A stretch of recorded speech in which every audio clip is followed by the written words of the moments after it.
most amazing artist. I hope you are having a wonderful day today. Welcome to week 4 of our Chilean landscapes.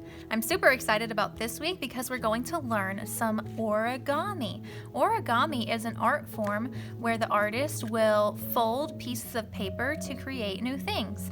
In our case, we are going to be making origami houses. To do this today, you are going to need a couple of things. You're of course going to need your landscape that we put together last time with our background, middle ground, and foreground.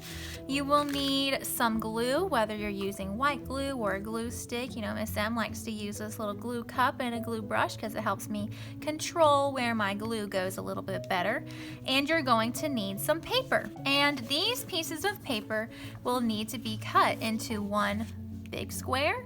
This square is 5 inches by 5 inches. You will need one medium-sized square. This is 4 inches by 4 inches. And you will need one small square. This one is 3 inches by 3 inches. If you're at home and you're cutting these squares, you can use a ruler to draw out your squares, maybe get an adult to help you draw them out.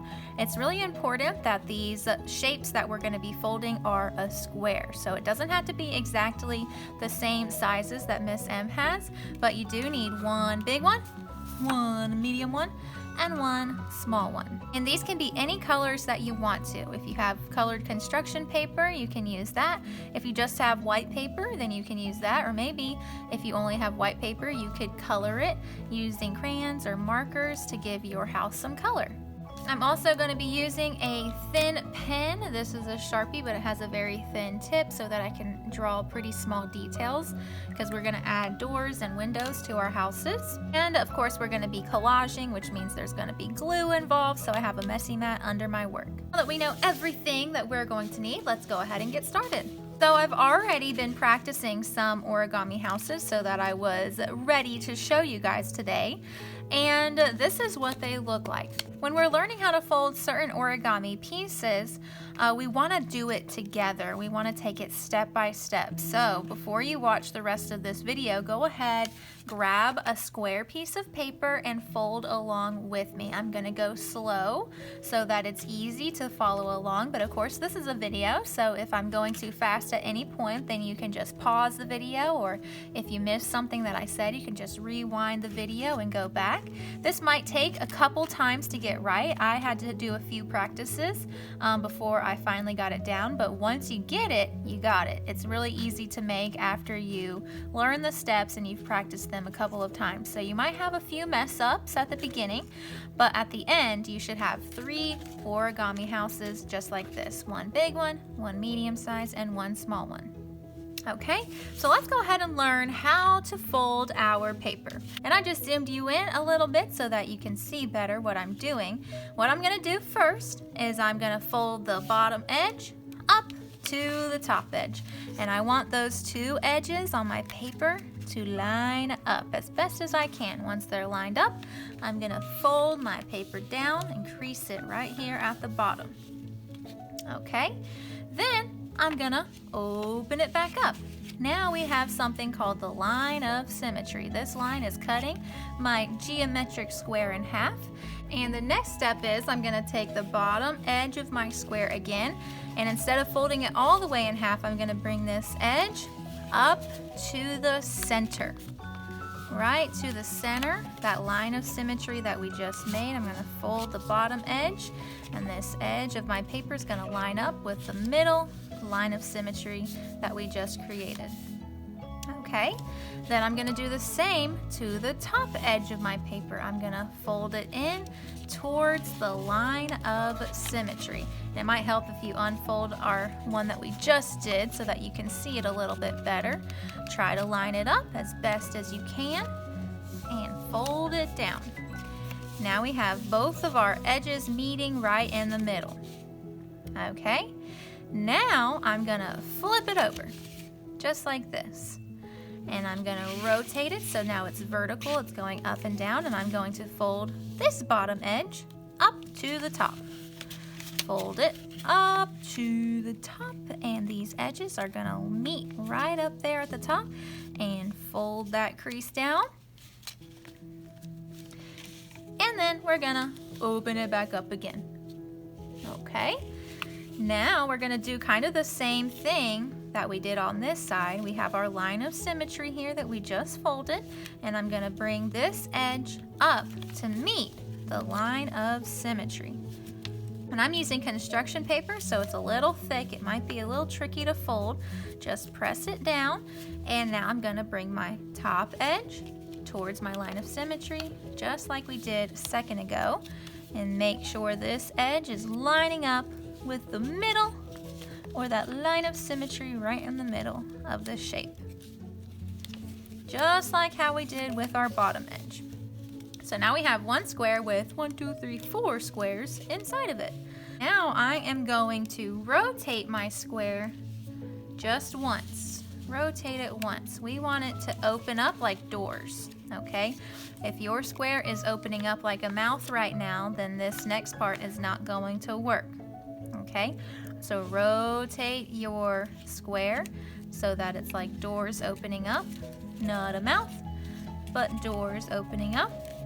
And what I'm going to do is I'm gonna take my finger and I'm gonna start pushing inside of this little flap here.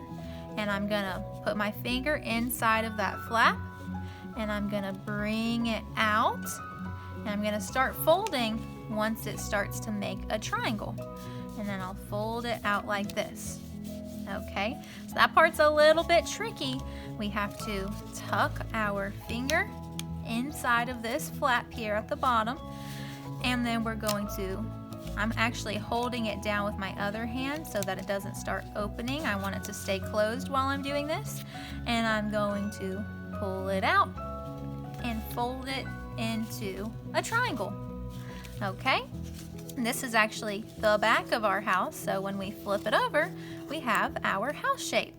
And like I said earlier, if you need to rewind this video and go back through the steps and keep practicing, remember it took me a couple of times to get this right, so it might take you a couple of times as well. Just keep on practicing, have a good attitude about it, and like I said, once you get it, you got it.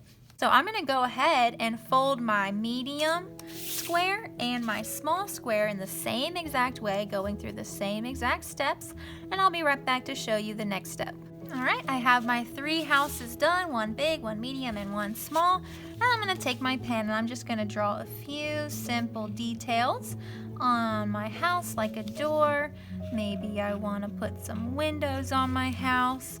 You can get pretty creative with this part and add whatever details you would like to your house. Maybe you want to add a roof texture, so you can use some curved lines up here on the roof of your house. That is totally up to you and how you would like to decorate your houses. I just decorated my houses very simply, and I did all of mine the same, but you can make each of your houses different from each other.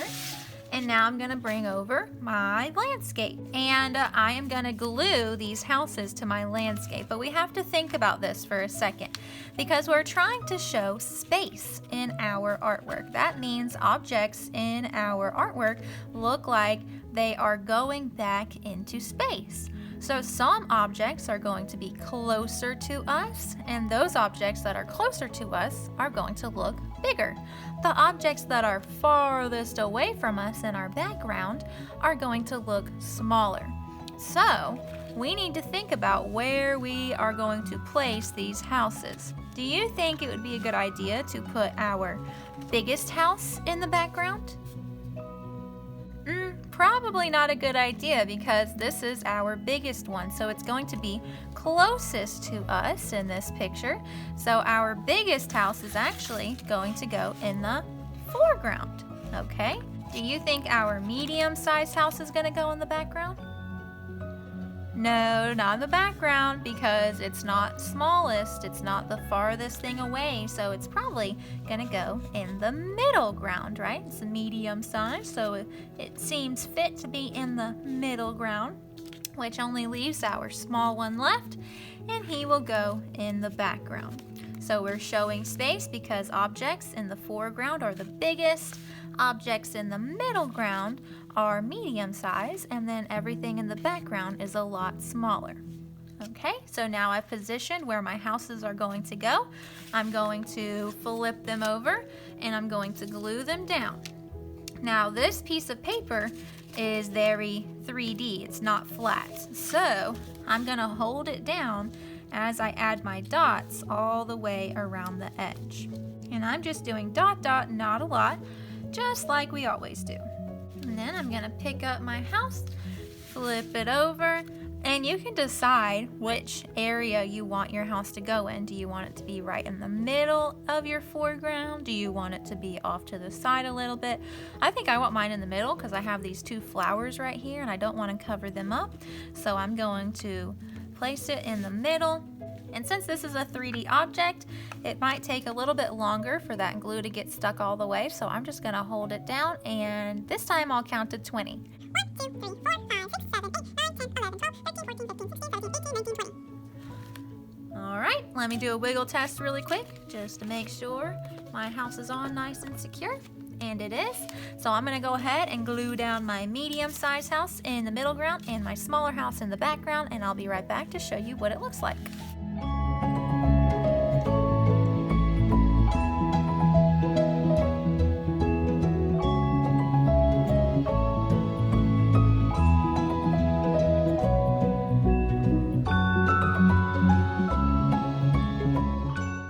I just finished gluing my houses down, and I've done the wiggle test and they aren't going anywhere. So after you glue down all 3 of your houses, then you are good to go. Maybe you have some extra time and you want to add a couple more houses to your landscape, and you can definitely do that if you want to. Just make sure you're being mindful of where you're placing the different sized houses, okay? Don't put a giant house in the background because then our space in our art won't really make sense, okay? I hope you guys have a lot of fun learning how to create an origami house today and gluing them to your landscape. I can't wait to see how they turn out. I know they're going to be amazing because you guys are amazing. All right, I'll see you guys next time. Bye, guys.